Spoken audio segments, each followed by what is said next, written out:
Hello friends, कैसे हैं आप। मैं हूं डॉक्टर शाहद नान और इस वीडियो में मैं बात करूंगा अगर किसी को क्रॉनिक किडनी फेलियर हो गया है या क्रॉनिक किडनी डिजीज हो गया है या किडनी फेल होने लगी है, डायलिसिस हो रहे हैं, तो क्या यूनानी पैथी में उसका कोई इलाज है, क्या उसे रिवर्स किया जा सकता है, क्या डायलिसिस जो हो रहा है, हर हफ्ते में हो रहा है या हफ्ते में 2 बार हो रहा है, उसे डिले करके किडनी के फंक्शन को यूनानी पैथी से के जरिए से बेहतर किया जा सकता है। मैं इस वीडियो में आपके साथ ये डिस्कस करूंगा और एक नुस्खा बताऊंगा जो कि बहुत ही बेहतरीन नुस्खा है, जिसके इस्तेमाल से किडनीज का फंक्शन प्रॉपर की तरफ बढ़ जाता है। और अगर कुछ और परहेज भी कर लिए जाएं, डाइटरी परहेज भी कर लिए जाएं, तो किडनीज दोबारा से रिन्यू होने लगती हैं, नेफ्रॉन्स रिन्यू होने लगते हैं और किडनी का फंक्शन बेहतर की तरफ जा सकता है। मेरे साथ आखिर तक इस वीडियो में बने रहिएगा। मैं आपके साथ ये सब तमाम मालूमात शेयर करूंगा और नुस्खा भी शेयर करूंगा। बस आखिर तक आप बने रहिएगा। दोस्तों, वीडियो शुरू करने से पहले मैं ये भी कहना चाहता हूं कि अगर आपको या आपके घर में किसी को भी किसी भी तरह की कोई दिक्कत, बीमारी, परेशानी है और वो ठीक नहीं हो रही और आप उसका यूनानी इलाज कराना चाहते हैं, यूनानी पैथी के जरिए से उसका इलाज कराना चाहते हैं, तो नीचे आपकी स्क्रीन पर दिए गए व्हाट्सएप नंबर पर व्हाट्सएप मैसेज के जरिए से, याद रखिएगा, व्हाट्सएप मैसेज के जरिए से आप मेरा अपॉइंटमेंट बुक कर सकते हैं और मुझसे फिर कंसल्टेशन ले सकते हैं और हमारी दवाइयां भी ऑल ओवर इंडिया कहीं भी मंगा सकते हैं, जिनकी delivery all over India free है। तो चलिए दोस्तों, शुरू करते हैं और इस वीडियो में हम बात करेंगे क्रॉनिक किडनी डिजीज की या किडनी फेलियर की, सीकेडी की।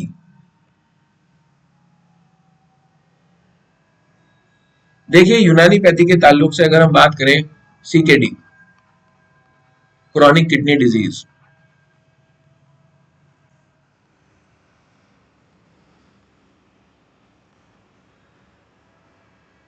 यानी किडनी का फेल हो जाना, इसे रीनल फेलियर भी कहते हैं। ठीक है। ये कब होता है दोस्तों? कभी कभी हमारा जब किडनी काम करना बंद कर देती है, बहुत सारी वजूहत से हो सकती है, और वो फिर ठीक भी हो जाता है। लेकिन अगर ये किडनी जो इम्प्रॉपर फंक्शनिंग है, 3 महीने से ज्यादा तक, मोर देन 3 मंथ, किडनी अपना काम ठीक ना करे, ब्लड के अंदर यूरिया बढ़ने लगे, क्रेटिनिन बढ़ने लगे और 3 महीने तक किडनी तमाम तर कोशिशें करने के बावजूद अपने ओरिजिनल हालत पे ना पहुंचे, तो फिर हम उसे क्रॉनिक किडनी डिजीज कहते हैं। और अगर वो फौरन हुआ और 3 महीने से कम समय के लिए और ठीक हो गया, तो फिर हम उसे एक्यूट किडनी डिजीज कहते हैं। क्रॉनिक किडनी डिजीज का इलाज मुश्किल होता चला जाता है और फिर बाद में इसमें डायलिसिस तक कराने पड़ते हैं। इसके सिम्टम्स भी बहुत सारे आते हैं, जैसे बॉडी में खुजली होने लगती है, टायर्डनेस रहती है, पैरों में खास तौर से स्वेलिंग आ सकती है, आंख के पास स्वेलिंग आ सकती है, मसल क्रैम्प्स हो सकते हैं, लॉस ऑफ एपेटाइट हो सकता है, पेशाब का आना बिल्कुल बंद हो सकता है। कभी कभी पेशाब ज्यादा भी आने लगता है, लेकिन बहुत सारी बार पेशाब का प्रोडक्शन ही बंद हो जाता है और पेशाब आना ही बंद हो जाता है। और पेशाब के अंदर जो आता है उसके अंदर झाग बहुत आते हैं। तो ये सब इसके सिम्टम्स हैं। बात की जाए सबसे पहले यूनानी पैथी के अगर ताल्लुक से बात की जाए, सबसे पहले ये देखा जाता है कि ये होती ही बीमारी क्यों है, क्रॉनिक किडनी डिजीज क्यों ही किडनी के फंक्शंस क्यों डिस्टर्ब हो गए। देखिए भाई, यूनानी पैथी के ताल्लुक से अगर आप किसी भी ऑर्गन पे उसकी क्षमता से ज्यादा काम डालने लगे, तो फिर वो करता है अपनी, जहां तक हो सके वहां तक करने लगता है और फिर आप उस पर काम डालते चले जाएं, तो जब वो थक जाता है, उसे लगता है कि अब मेरे बस की बात नहीं है, तो बस फिर वो सरेंडर कर देता है कि बस अब कुछ नहीं बचा, अब खत्म। तो यही इसमें होता है। ज्यादातर मरीज जो आपको सीकेडी के मिलेंगे, आप उसमें देखेंगे कि 3 में से एक चीज होनी ही होनी है। या तो वो हाइपरटेंशन के बीमार होंगे, ब्लड प्रेशर बढ़ा हुआ है, किडनी पे प्रेशर डाले जा रहा, नेफ्रॉन्स पे प्रेशर डाले जा रहा, दवाई खाई नहीं जा रही उसकी, और फिर फाइनली वो नेफ्रॉन्स डैमेज हो जाते हैं। एक लिमिट तक वो काम करते हैं और जब देखते हैं कि बस अब हाइपरटेंशन का इलाज ही नहीं हो रहा, तो फिर वो सरेंडर कर देते हैं, किडनी की बीमारी आपको हो जाती है, डिस्ट्रॉय होने शुरू हो जाते हैं। दूसरा इसका है डायबिटीज मेलाइटिस। ब्लड के अंदर शुगर बढ़ी हुई है। किडनी का काम क्या है? किडनी का काम यह है कि वो बॉडी में शुगर को मेंटेन करे, ओवरऑल ऑस्मोटिक जो ऑस्मोसिस है बॉडी में, इसको मेंटेन करे और शुगर को बाहर निकालने में और बॉडी के अंदर ब्लड ग्लूकोज मेंटेन करने में लगी रहे। तो जब बॉडी के अंदर शुगर लेवल बढ़ेंगे, हाइपरग्लाइसीमिया होगा, ब्लड के अंदर शुगर का लेवल बढ़ा हुआ होगा, तो किडनी ज्यादा से ज्यादा पेशाब निकालेगी ताकि मेंटेन रह सके ब्लड शुगर। तो ज्यादा उसे काम करना पड़ेगा और जब वो लगातार फिर डायबिटीज बनी हुई है और डायबिटीज को कंट्रोल नहीं किया जा रहा और हाइपरग्लाइसीमिया जो है वो ब्लड के अंदर बढ़ा हुआ है, इससे किडनी का काम बढ़ेगा और जब किडनी का काम बढ़ेगा तो फिर फाइनली एक स्टेज आने के बाद किडनी फेल हो जाएगी और वो काम करना बंद कर देगी। तीसरी है, किसी भी आप दवा की टॉक्सिसिटी हो जाए, कोई आप ऐसे सामान खाने लगे जो किडनी के लिए मुश्किल हो, जिसे एक्सक्रीट करना किडनी के लिए मुश्किल हो, जैसे कि एनसेड्स। अगर एनएसएड्स का बहुत इस्तेमाल किया जाए किडनी के लिए, इनको एक्सक्रीट करना बॉडी से मुश्किल है, तो ये किडनी के लिए बहुत ज्यादा टॉक्सिक है, इन्हें नेफ्रोटॉक्सिक कहते हैं। तो ज्यादा अगर इनका इस्तेमाल किया जाने लगे तो किडनी फिर फेल हो जाएगी। तो सबसे पहले जरूरी ये है कि अगर किसी को सीकेडी है तो वो देखा जाए कि किस वजह से है, उस चीज को कंट्रोल करना बहुत जरूरी है। कोई भी ऐसा नुस्खा, कोई भी ऐसी जादू की छड़ी नहीं है कि उसे घुमा दिया जाए और सीकेडी बस आज अच्छा ये दवाई खाइए रोशनदा भी और कल को ठीक हो गई, नहीं। सबसे पहले आप ये तीन चार चीजें जो है इन पर गौर करिए कि किस वजह से ये हुआ था, और जिस वजह से हुआ था उस पर मेहनत करिए, उस पर काम करिए कि वो कॉज दूर कर दिया जाए। जब ये हो जा दूर हो गया, फिर अब आप आते हैं, देखिए किडनी का जो मिजाज है वो ज्यादातर एतदाल के करीब है, ना ज्यादा बहुत ज्यादा वो गर्म है और ना बहुत ज्यादा ठंडा है, ठीक है। और इसमें जो बीमारी पैदा होती है, जो हमारे यूनानी अतिब्बा ने लिखा है, वो कभी कभी सुए मिजाज हार की वजह से भी पैदा होती है और सुए मिजाज बारिश की वजह से भी पैदा होती है, कि हरारत बॉडी के अंदर बढ़ गई या बरूदत बढ़ गई, तो दोनों ही सिचुएशन में बॉडी में टेम्परेचर, किडनी का जो आसपास का टेम्परामेंट है उसमें हॉटनेस आ गई, आसपास के टेम्परामेंट में कोल्डनेस आ गई, तो किडनी अपना जो है काम करना बंद कर देगी। लेकिन ज्यादातर जो मुशाहिदे में आता है किडनी फेलियर के केसेस में, तो तीन चीजें इसमें जो है वो हमें देखने को मिलती हैं। वो क्या है? बरूदत, बरूदत होती है, यबूसत होती है। बरूदत का मतलब कोल्डनेस, यबूसत का मतलब ड्राइनेस,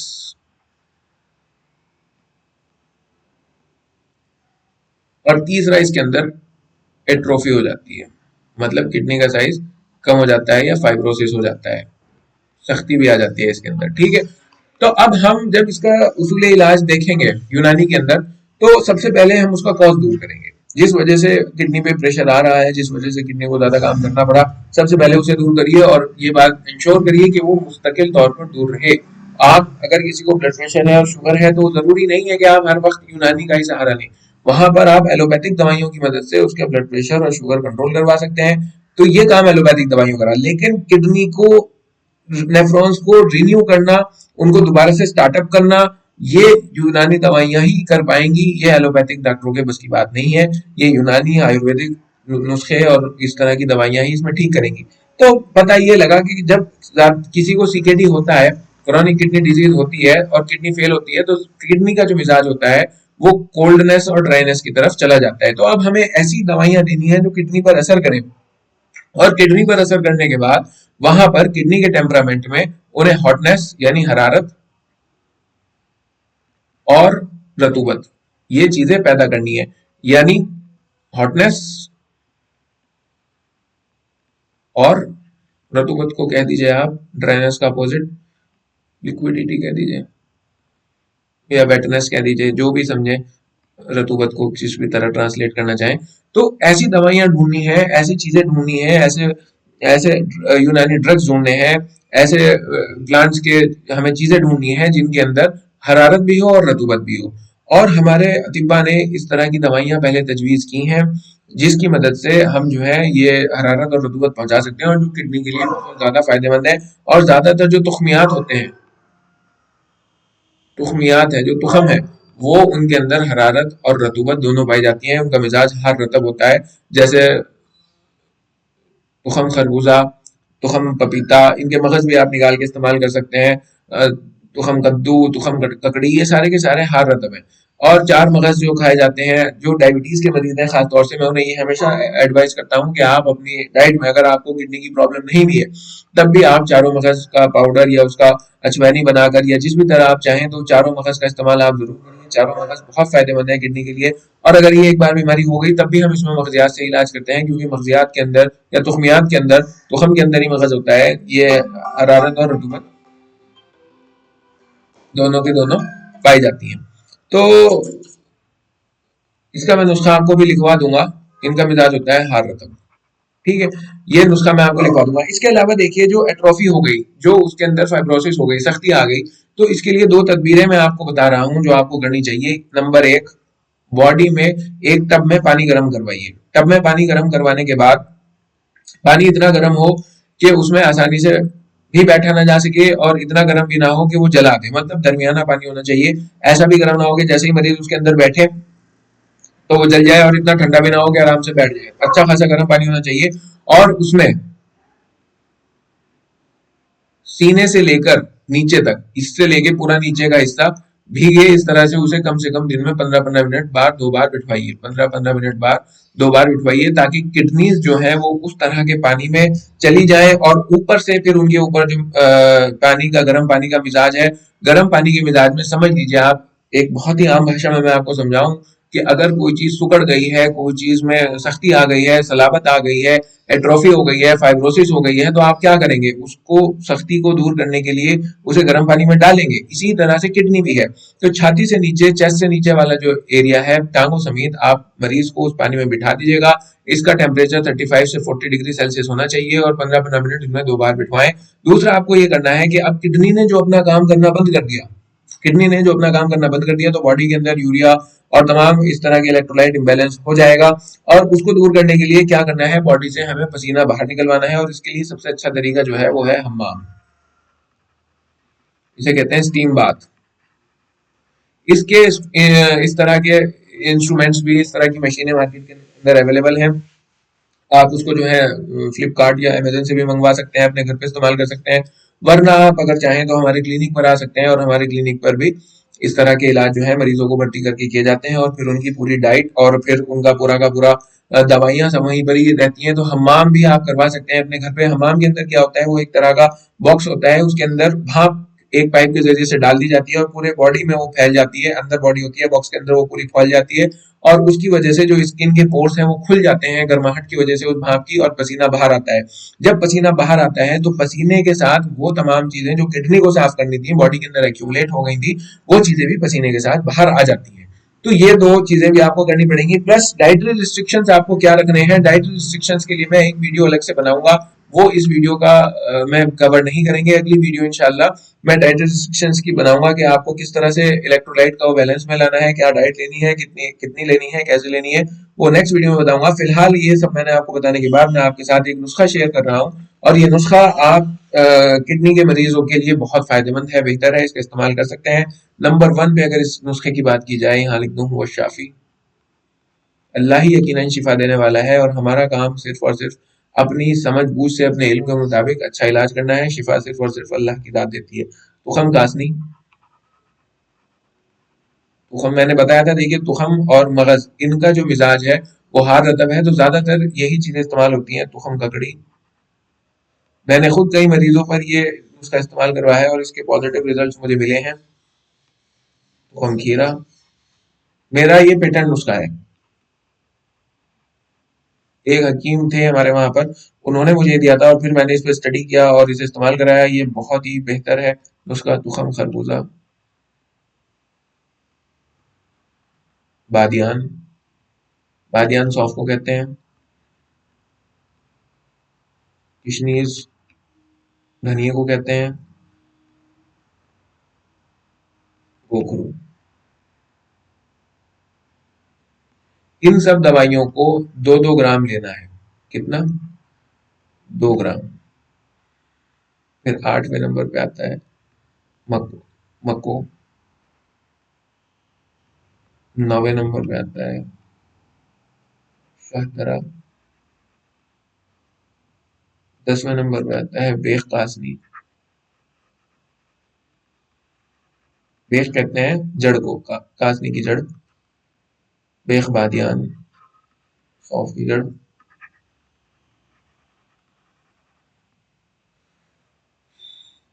12वें नंबर पे है तुखम गसोस।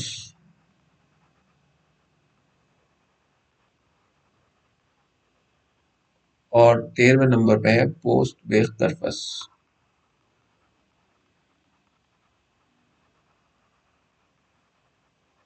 ये 13 दवाइयां हैं टोटल की टोटल।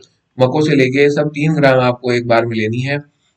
जब मार्केट से लाएंगे तो अच्छी तरह ले आइएगा सब अलग अलग, और फिर बहुत सारी पुड़िया बना दीजिएगा। 2-2 ग्राम ऊपर वाली दवाइयाँ, 2-2 ग्राम नीचे वाली दवाइयाँ, और इसको जो है आधा लीटर पानी में पकाइए।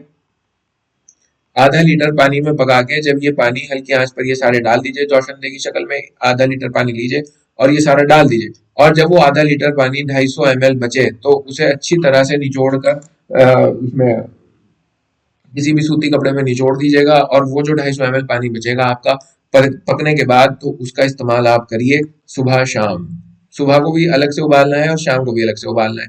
ध्यान रहे जब आप वो मरीज को देंगे ये जोशंदा बनाकर, तो जोशंदा उस वक्त ठंडा नहीं होना चाहिए, वो भी गर्म की हालत में, जैसे ही चूल्हे पे से उतारेंगे तो फौरन दे दीजिए। मैंने आपको बताया कि हमारा असल मकसद हार रतब हरारत और रतूबत पहुंचाना है बॉडी के अंदर। अगर वो ठंडा कर दिया तो फिर उसका वो इफेक्ट नहीं आएगा। तो जैसे ही चूल्हे पे से उतारें तो आप ये दे सकते हैं। इसके अलावा जो सीकेडी के मरीज हैं उन्हें एनीमिया भी हो जाता है, उसके लिए मैं एक दवा आपको यहाँ बता रहा हूँ, तो ये भी बहुत फायदेमंद है। ये दवा है कुश्ता कप्सुल हदीद। इसकी दो दो गोली सुबह शाम आप जो है मरीज को दीजिए, और ये नुस्खा दीजिए। और जो डाइट रिस्ट्रिक्शंस हैं वो बिल्कुल आपको पता होने चाहिए वो क्या क्या है, और नहीं तो मैं नेक्स्ट वीडियो बना ही दूंगा उसके बारे में, तो वो आप करवाइए। इंशाल्लाह अल्लाह ने चाहा तो 2-3 महीने में ही इसका असर आने लगेगा। और अगर डायलिसिस पे भी मरीज है और अगर हफ्ते में 2 बार डायलिसिस हो रहा है, तो ये 15-20 दिन खिलाने पे वो 2 बार का डायलिसिस हफ्ते में 1 बार होने लगेगा। ये सारे काम लेकिन आपको करने हैं, नुस्खा खिलाना है, हमाम कराना है, और ये जो पानी में बिठाने वाली मैंने आपको बात कही ये कराना है, और साथ में डाइटरी रिस्ट्रिक्शंस भी आपको कराने हैं। जब आप ये कराने लगेंगे तो आप ये देखेंगे कि बहुत ही जल्द मरीज के अंदर बहुत इफाका होने लगेगा, और मरीज की किडनियां दोबारा से रिन्यू होने लगेंगी, और नेफ्रॉन्स जो है वो अपना काम अच्छे से करने लगेंगे। बाकी आप अगर चाहें इसके बारे में, कोई सीकेडी का मरीज है या कंसल्टेशन मुझसे लेना चाहें, तो नीचे ये जो व्हाट्सएप नंबर दिया गया है इस पर व्हाट्सएप मैसेज के जरिए से आप मेरा अपॉइंटमेंट ले सकते हैं और मुझसे बात कर सकते हैं, और हमारी दवाइयाँ भी मंगा सकते हैं। आप अगर ये चाहें तो ये नुस्खा हम आपको यहीं से भेज देंगे, वो भी आप मंगा सकते हैं डाक के जरिए से। इसकी delivery all over India free है। बाकी आप इस बारे में क्या सोचते हैं मुझे कमेंट करके जरूर बताइएगा, और अगर आप चाहते हैं कि मैं आपके साथ इसी तरह की वीडियोस शेयर करूं, और कोई खास बीमारी आप चाहते हैं जिस पर मैं आपके साथ अपने ये नॉलेज साझा करूं, तो मुझे कमेंट करके जरूर बताइएगा, मैं जरूर करूंगा। बाकी अपना बहुत ख्याल रखिएगा, मिलते हैं नेक्स्ट वीडियो में, तब तक के लिए बाय।